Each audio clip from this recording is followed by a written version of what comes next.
Hello, everyone. I am Nalin Miglani, and welcome back to the Gravity Company series. I hope you heard the first episode where I introduced the idea that the economy is increasingly experiencing an asymmetry of attention. Investor enthusiasm, media coverage, cultural prestige have all become concentrated around companies associated with artificial intelligence. But while the attention has shifted, the underlying structure of the economy has not. In this episode, I want to answer a foundational question.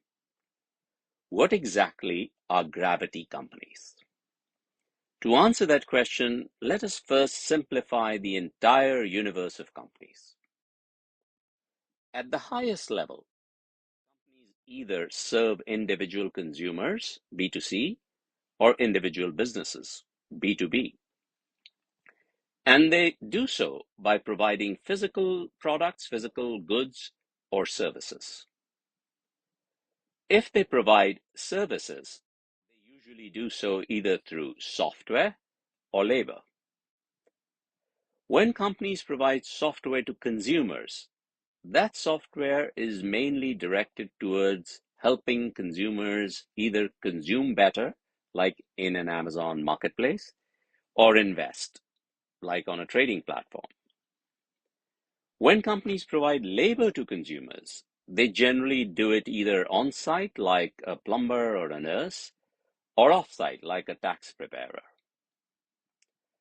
Similarly, when companies provide software to businesses, not consumers now, businesses, that software is directed towards helping businesses either increase their revenue or reduce and manage their costs. And when companies provide labor to businesses, that labor is also either on-site or off-site. Now, here is where things become really interesting.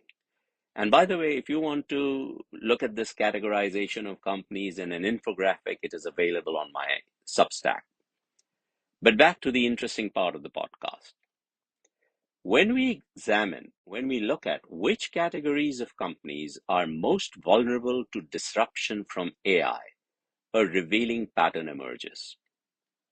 Companies most vulnerable are generally not the companies that manufacture physical products. Companies vulnerable are companies that provide services. And within services, the most vulnerable categories are companies that provide off-site labor and software that helps businesses reduce cost. Which then means that companies least vulnerable to disruption are generally companies closest to physical products and services that are consumer-facing. These are the gravity companies. And why is that these gravity companies are less vulnerable to disruption? Because artificial intelligence is exceptionally good at compressing abstraction layers. What does that mean? An abstraction layer is a layer of the economy centered around organizing, analyzing, processing information about reality rather than directly operating reality itself. A simple example.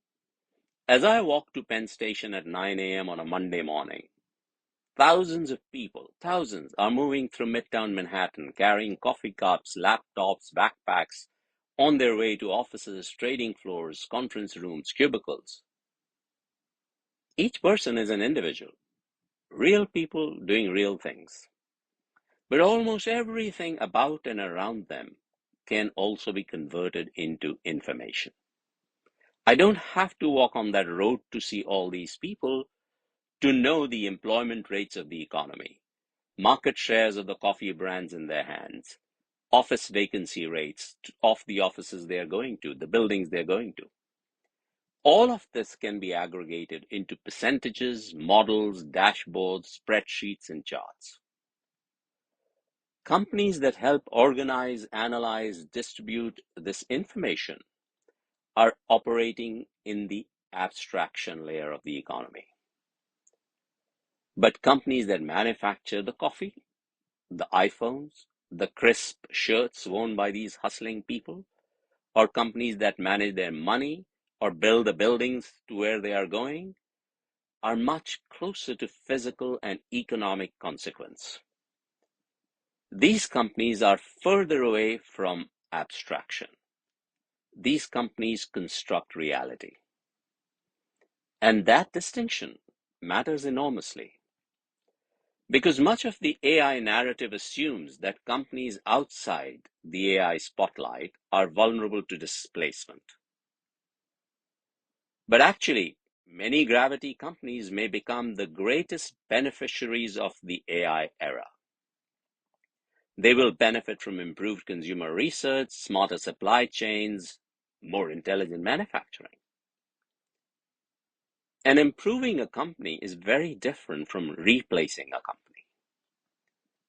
This is why the distinction is not between AI companies and non-AI companies. It is between companies closest to abstraction and companies closest to consequence. And the latter, companies closest to consequence, may matter far more than how much the market is currently appreciating. But if gravity companies are so central to the functioning of the economy, why has so much attention shifted? Why has so much cultural prestige shifted elsewhere? What explains this asymmetry of attention? That is the question we will address in the next episode of the Gravity Company series. Thank you for listening. I am Nalin Miglani, and this is the Gravity Company series.